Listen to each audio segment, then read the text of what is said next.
बिस्मिल्लाहिर्रहमानिर्रहीम। अस्सलामु अलैकुम वरहमतुल्लाहि वबरकातुहू। मोहतरम नाज़रीन व सामईन, ये जो आज का अमल आपको बताने वाला हूँ, आप ये ज़रा देख लीजिए कि लड़कियों के बेहतरीन और आला ख़ानदानी रिश्तों के लिए जो मैं आपका अमल बताने वाला हूँ, यकीन जाने यहाँ पर मैंने क्या लिखा है कि आप ये देखें कि जिन हमारे माए जिनकी लड़कियों की उम्रें निकली जा रही हैं, ठीक है, या शादी की बंदिश है या अच्छे रिश्ते ही नहीं मिलते, तो वो आज ये अमल करके देखें।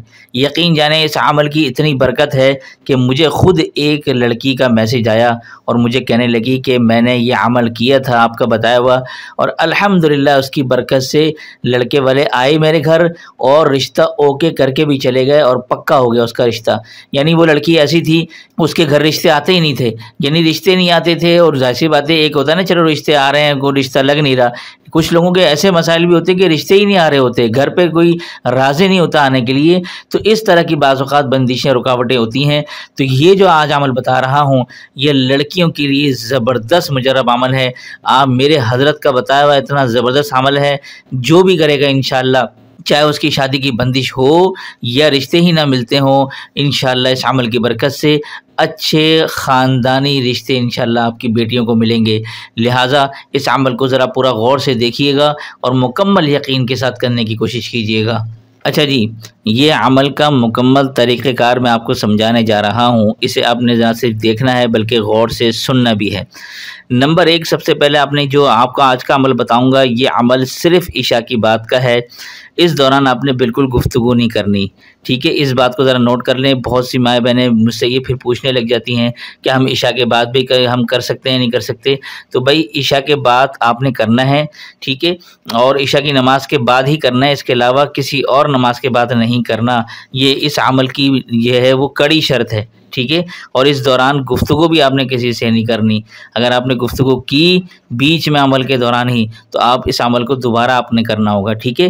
तो ये है एक शर्त जिसको मैं चाहता हूँ कि आप ये लोग इसको अच्छी तरह से समझ लें, ठीक है। अच्छा जी, अब उसके बाद आपने अब ये भी देख लें, आपने क्या करना है, ये अव्वल आखिर, ये मैं आपको लिख के बता रहा हूँ, अव्वल आखिर 11 मरतबा दुरूद शरीफ, ठीक है ना। अच्छा, ये जो अमल आपने करना है, इसके अमल से पहले 11 मरतबा दुरूद शरीफ और अमल के आखिर में 11 मरतबा दुरूद शरीफ, इसे कहा जाता है अव्वल आखिर। और ये दुरूद शरीफ आप दुरूद इब्राहिमी वाला पढ़ लें तो ये ज़्यादा बेस्ट है, ठीक है ना। ये दुरूद इब्राहिमी वाला आप पढ़ लें तो ये ज़्यादा अच्छा है, वरना कोई सही मुख्तसर सा पढ़ सकते हैं।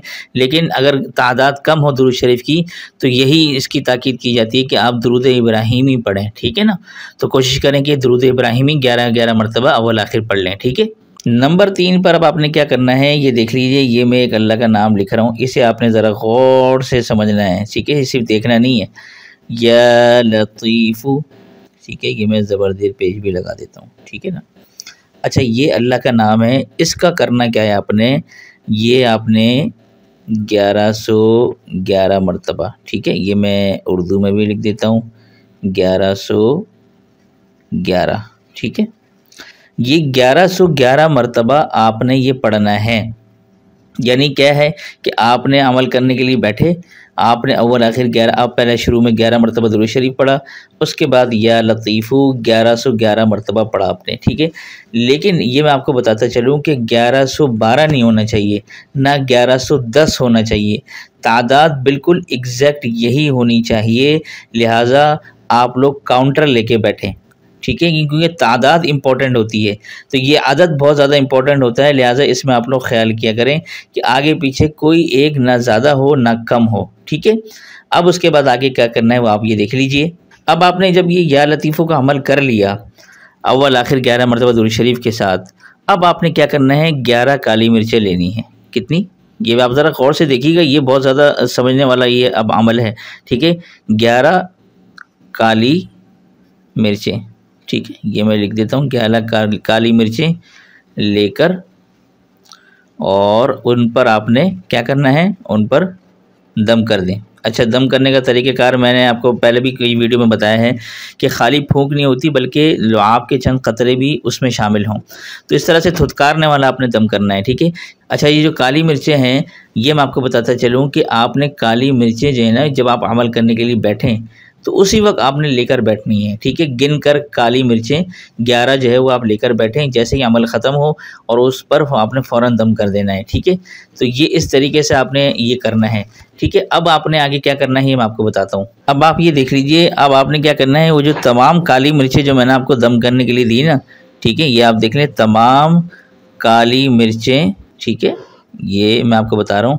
तमाम काली मिर्चें जो हैं उनको आप करना क्या है, उनको आप तवे पर, ठीक है, तवे पर जला दें, ठीक है ना।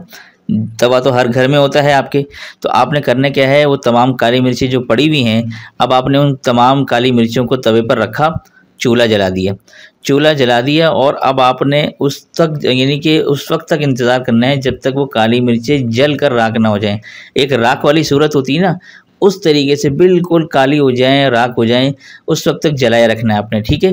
तो ये तरीक़ाकार है, इसको आप ज़रा समझ लीजिएगा, ठीक है। अब ये नोट आप ज़रा देख लीजिए, ये जो अमल है जो मैंने आपको या लतीफ़ों का बताया है, इसमें ख़वातीन अपने ख़ास अय्याम में भी ये अमल कर सकती हैं, क्योंकि ये कुरान का तो हिस्सा नहीं है, ठीक है ना। तो या लतीफ़ों वाला अमल आप अपने ख़ास अय्याम में कर सकती हैं, ठीक है। यानी कि और कितने दिन करना है ये भी मैं आपको बताता हूँ। अब आप ये देख लीजिए, ये जो अमल आपने करना है, ये ख़वातीन का मैं आपको बता रहा हूँ, ये अमल मुसलसल कितने दिन करना है ये आप देख लीजिए, 41 दिन, ठीक है, 41 दिन तक करना है। अब ये मैं आपको यहाँ बताता चलूँ कि ख़वातीन तो ज़ाहिर सी बात है मखसूस अय्याम में ये अमल कर सकती हैं, लेकिन ज़ाहिर सी बात है उसमें तो नमाज तो नहीं पढ़ेंगी ना, लेकिन अमल कर सकती हैं, लेकिन टाइम वही इशा वाला होगा, ठीक है। तो इशा की नमाज वाला ही अमल करना है, इशा की नमाज के बाद ही करना है। अच्छा, इसमें एक और चीज़ है, ये आपको बताता चलूँ, ये जो अमल है, ये अमल कोई भी किसी की तरफ से कर सकता है, ठीक है। ये मैं लिख देता हूँ जल्दी। अच्छा, ये अमल कोई भी किसी की तरफ से कर सकता है। मिसाल के तौर पर अगर लड़की ख़ुद करना चाहे तो बेस्ट है, लेकिन अगर लड़की ख़ुद नहीं कर सकती तो उसकी जगह उसकी वालदा कर सकती हैं, उसकी बहन कर सकती है, घर में कोई भी कर सकता है उसकी जगह पे, ठीक है ना। तो ये है, यानी 41 दिन में कोई नागा ना हो, ठीक है। और ये कि आपने 40 दिन नहीं करना है, 41 दिन करना है, ना 42 दिन करना है। इस तादाद का भी आपने ख़ास ख्याल रखना है, लिहाजा कॉपी पे किसी जगह नोट करते जाएं कि आज हमने इतने दिन कर लिए, ताकि आप भूल ना सकें, ठीक है ना। बाज़ औक़ात भूल चूक हो जाती है कि यार हमने कब शुरू किया था और कितने हमने दिन किए है, ठीक है। तो ख़वातीन अपने ख़ास अय्याम में कर लें। एक और बात आपको बताता चलूँ कि ये जो मैंने आपको बताया था कि तमाम काली मिर्चें उनको आप तवे पर जला दें, उसके बाद इन काली मिर्चों को आप फेंक दें, ठीक है। यानी कि अब इनका कोई काम नहीं रहा, आप इसको किसी क्यारी वगैरह में आगे पीछे कहीं डाल दें, लिहाजा आप इसको आपको संभाल कर रखने की ज़रूरत नहीं है। यहाँ पर एक और बात बताता चलूँ कि बहुत सी ख़वातीन जो है ना हमसे रब्ता करती थी कि भाई शादी जो है ना लड़का लड़की की जब शादी होने लगती है तो उनको बहुत ज़्यादा ये मुश्किलात पेश आती हैं कि भाई आया जो ये रिश्ता आया ये ठीक भी है या नहीं है। तो उसके लिए एक जायचा होता है जो मेरे हज़रत किया करते थे। तो जायचा जो है वो उसके लिए ये होता है कि बस इसमें ये इशारा मिल जाता है कि आपका उस लड़की के साथ उस लड़के के साथ ये शादी करना ठीक रहेगा, मामला ठीक रहेंगे, आगे नहीं रहेंगे। तो ये मैंने आपके लिए यहाँ लिखा है मुख्तसर अंदाज में कि हमने शादी के हवाले से जायचा निकालने का काम शुरू किया है और इस जायचे में आपको ये इशारा मिल जाता है कि शादी आपके हक़ में बेहतर रहेगी या नहीं। तो इस जायचे में ये भी आपको बताया जाएगा कि शादी के बाद आपको किन मसाइल का सामना करना पड़ सकता है, ठीक है ना। तो तफसील क्या है इसकी मज़ीद जानने के लिए आप इस पर मैंने एक तफसीली वीडियो बनाई है, ये आपको सामने वीडियो नज़र आ रही है, इसको आपने वॉच करना है और इस वीडियो का लिंक आपको डिस्क्रिप्शन में और कमेंट में भी मिल जाएगा, ठीक है ना। और बाकी जहाँ तक हदिये की बात है, आप ये देख लीजिए हदिये की, इस काम में चूँकि भाई मेहनत दरकार होती है तो इस खिदमत के लिए एक मामूली सा हदिया रखा गया है जो हर बंदा अफोर्ड कर सकता है, जिसकी तफसील राब्ता करने पर इंशाल्लाह आपको मालूम हो जाएगी, ठीक है ना। बल्कि ये भी आपको बताता चलूँ कि बहुत से लोग शादी के अलावा भी ये भी पता करना चाहते हैं कि भाई कि लड़की पर, लड़के पर, ये किसी भी मामले में जो बहुत से लोग कारोबारी वाले से परेशान होते हैं, किसी भी मामले की वजह से वो ये चेक कराना चाहते हैं कि भाई कोई बंदिश तो नहीं है, कोई जादू तो नहीं है या कोई बीमारी तो नहीं है। तो ये इंशाल्लाह अल्हम्दुलिल्लाह अब ये भी इंशाल्लाह ये पहले मैं तो ये नहीं कर रहा था, लेकिन अब चूँकि लोगों के मसाइल ज़्यादातर इतने आते हैं और लोग अक्सर यही पूछ रहे होते हैं, तो मैंने सोचा क्यों ना ये भी आप लोगों को एक सहूलत दे दी जाए। अगर कोई मालूम करवाना चाहता हूँ कि भाई उसके ऊपर कोई बंदिश या जादू या कोई बीमारी वगैरह है या नहीं, तो उसके लिए भी आप लोग रब्ता कर सकते हैं, ठीक है ना। तो ये शादी के भी हो गया और किसी बंदिश का भी मालूम करवाना हो, जादू बीमारी का, इंशाल्लाह उसके लिए भी आप रब्ता कर सकते हैं। और उसके बाद अगर कोई भी मसला होगा इंशाल्लाह उसके मुताबिक आपको अमल और वजीफ़ा भी दिया जाएगा इंशाल्लाह, ठीक है। बाकी रब्ता नंबर ये रहा, अगर शादी के जायचे के लिए आप रब्ता करना चाहते हैं या किसी और बंदिश के लिए, मामलात के लिए तो उसका व्हाट्सअप नंबर ये है, ठीक है, 0311280675 लेकिन यहाँ पर इस नंबर पर आपने ना कॉल करनी है, ना व्हाट्सएप पे कॉल करनी है, ना डायरेक्ट नंबर पे, खुदा के लिए। क्योंकि बात ये है कि इतने सारे लोगों के मैसेज आए हुए होते हैं, हर बंदा ये समझ रहा होता है कि भाई मुझे जो है ना जवाब नहीं मिल रहा। भाई 24 घंटे के अंदर इंशाल्लाह आपको रब्ता करके जवाब दिया जाएगा।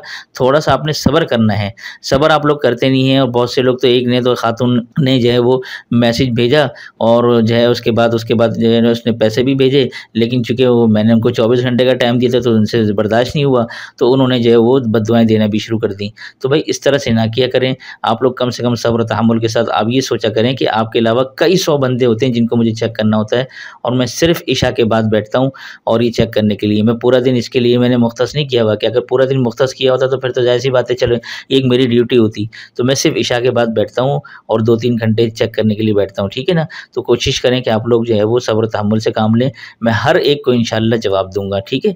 तो भाई ये था आज का अमल। उम्मीद करता हूँ कि आप लोग इस अमल से ज़रूर फ़ायदा उठाएँगे, और जितनी भी लड़कियाँ हैं, लड़के हैं, लड़के भी ये अमल कर सकते हैं, ठीक है? उन सब तक ये अमल पहुँचा दें सदका जारी की नीयत से। क्या मालूम आपके एक शेयर करने से किसी लड़की का, किसी लड़के का अच्छा ख़ानदानी रिश्ता हो जाए और ये आपके लिए सदका जारी बनेगा, ठीक है ना?